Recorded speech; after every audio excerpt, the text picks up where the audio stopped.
The interquartile range, or the spread of the middle 50% of the data by hand.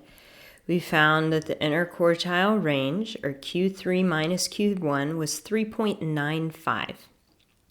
Then I had you guys work on your own with a new data set, n equals 14, that was exactly the last data set, but I added this outlier of 100 to it, just to see how our calculation would change or potentially not change. So hopefully this is what you've come up with. Our median is the average of the middle two, since I have an even number of data points. So 17 plus 0.6 plus 17.8 gives you 17.7. Q1, or the first quartile, is the middle of the bottom half of the data, so 17.2. And then Q3 is the middle of the top half of the data, 21.2. Then, if we're looking at the IQR, in this case, same definition, the spread of the middle 50%. How far is Q3 from Q1?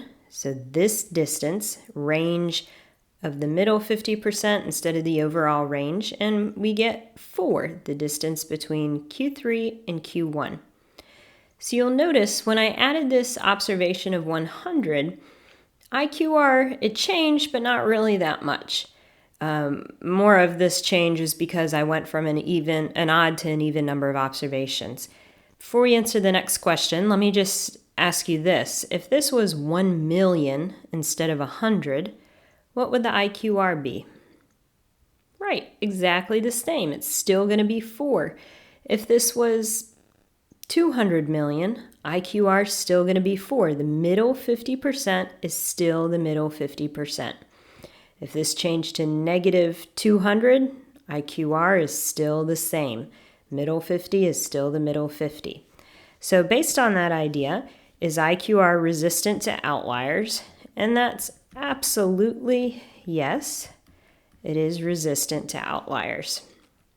I can change the extreme observations, but this isn't the range. It's the inner range of the middle 50. So let's kind of sum up the last few sections. What measures should be used for skew data and for symmetric data? This is asking about spread. Let's talk about spread and center. So I'm going to make a little chart, maybe put some asterisks by this. This is important. So we have different options for our data. It could be nice and neat. It could be symmetric. Or it could be skewed and have outliers. And we have a couple of summaries we typically talk about with our data, and those are measures of center and measures of spread. So let's do a little review real quick. Center, we said earlier, if we have skewed data or outliers, which measure of center best describes or sticks with the bulk of that data when we have skewed data? Right, the median best describes the data when it is skewed. It's not pulled to the skew, it's resistant to the skew.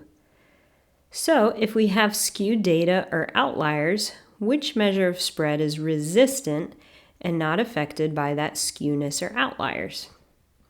Perfect, the IQR that we were just speaking about. So skewed data or outliers, make sure you use resistant calculations like the median to measure center and IQR to measure spread.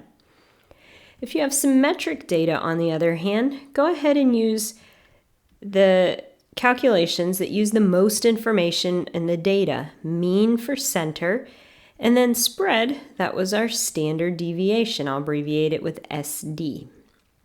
Again, make sure you know this little chart here, which setting you should use a particular measure of center or spread in. Now, as promised, let's check out how to find some of this information on our calculator.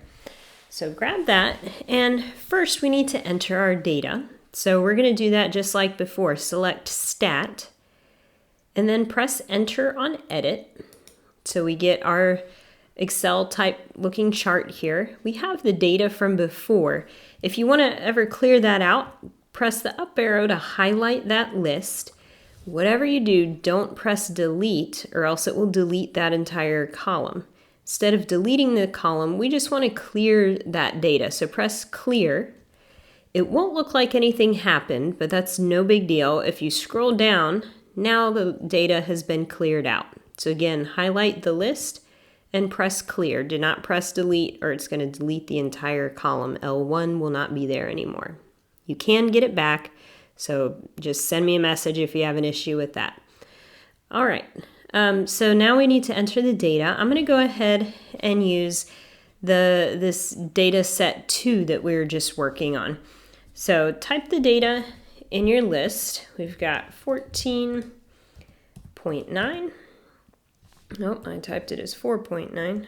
14.9, 16, 16.3, 17.2, 17.3. You guys do this along on your own calculators, so you don't have to listen to me here. And then always go back and double check your work.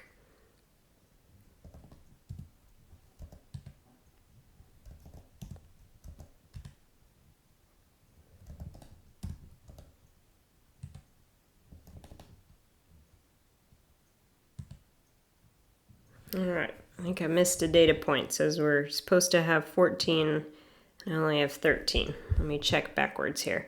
So I've got 129.3. This should be 21.2. And actually this brings a really important point. Whenever you use your calculator, there's two 21.2s. That's what I'm missing. They don't need to be in order. I'll just toss in that last one down here. Okay. Whenever you're using your calculator to do your work, make sure you double check your data entry because I won't be able to see if your answers are all off just because one number was off or because you were doing something else incorrectly. So take your time, double check your work. Now that we have our data in, we can go to Stat, over to Calc, just where we were before, one variable statistics. And don't need to change anything. It's all in the list.